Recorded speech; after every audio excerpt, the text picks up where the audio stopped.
don't care what they tell you in school. Cleopatra was black. Cléopâtre. Et rien que la bande-annonce, ça a fait énormément de bruit. L'histoire a pris de telles proportions que le gouvernement égyptien a publié une déclaration insistant sur le fait que Cléopâtre était claire de peau et possédait des caractéristiques grecques. Pour eux, l'apparence de l'héroïne, c'est une falsification de l'histoire égyptienne et une erreur historique flagrante, d'autant plus grave que la série est classée comme un documentaire et non comme une œuvre dramatique. Vous saurez tout sur l'arbre généalogique de Cléopâtre, à quoi elle a bien pu ressembler.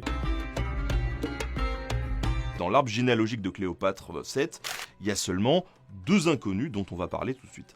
Tout d'abord, on va parler de sa grand-mère. Alors, le père de Cléopâtre, c'est Ptolémée XII Aulète. Il s'agit du fils aîné de Ptolémée IX Sotère. L'identité de sa mère, elle est assez incertaine. Ptolémée, il s'est marié 2 fois avec ses 2 sœurs, Cléopâtre IV et Cléopâtre Sélénée. On a de nombreuses sources anciennes, notamment latines, qui vont décrire Ptolémée XII comme un fils illégitime. Trogue Pompée va l'appeler Notos, ce qui signifie bâtard, et Pausanias écrit que Ptolémée IX, il n'a pas de fils légitime. La deuxième inconnue, après sa grand-mère, à Cléopâtre VII, c'est sa mère. Et ça, c'est une inconnue qui fait beaucoup de bruit et qui permet de nombreuses spéculations. Parce que Ptolémée XII, il a épousé sa sœur Cléopâtre V. On sait aussi qu'il a eu au moins 5 enfants. Mais attention, parce qu'on a l'historien et géographe grec Strabon, qui vit d'ailleurs à cette époque, qui précise que Ptolémée, il a qu'une fille légitime, Bérénice.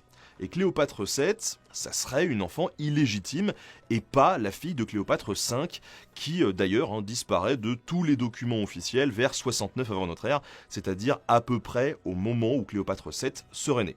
La plupart des gens ont tendance à penser que parce qu'elle gouverne l'Égypte, Cléopâtre VII, c'est important de le préciser, elle est égyptienne et qu'elle ressemble donc aux Égyptiens actuels.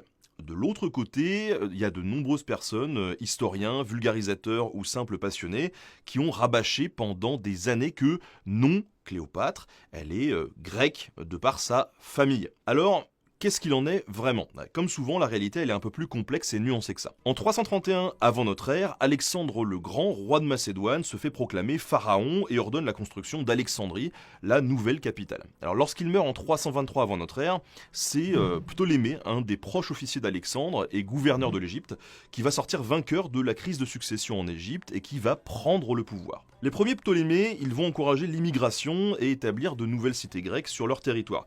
Même si la Haute-Égypte, plus éloignée du centre du gouvernement, est moins touchée, il suffit quand même d'un siècle pour que l'influence grecque se soit propagée à travers tout le pays. Les colons grecs vont prendre majoritairement les postes administratifs les plus importants, tandis que l'élite égyptienne qui est déjà en place va garder ses positions qui sont héritées et ils vont s'assimiler progressivement à l'élite grecque. À l'époque de Cléopâtre, les mariages mixtes, rares au départ, ont commencé à produire une importante classe instruite gréco-égyptienne. Cependant, on a quand même certains historiens qui supposent qu'il y a un certain préjudice institutionnalisé envers les Égyptiens de souche qui devait exister. Les Grecs, c'était une minorité privilégiée dans l'Égypte ptolémaïque, et les Égyptiens, des citoyens de seconde zone dans leur propre pays. Évidemment, les choses sont toujours un petit peu différentes pour les monarques. Ptolémée Ier, ainsi que ses épouses, eux, ils sont tous d'origine macédonienne. Et pour la suite, c'était pas une règle absolue, mais les souverains lagides, donc la même dynastie, ils sont connus pour avoir pratiqué l'inceste avec beaucoup d'enthousiasme. Ils se sont souvent mariés entre frères et sœurs.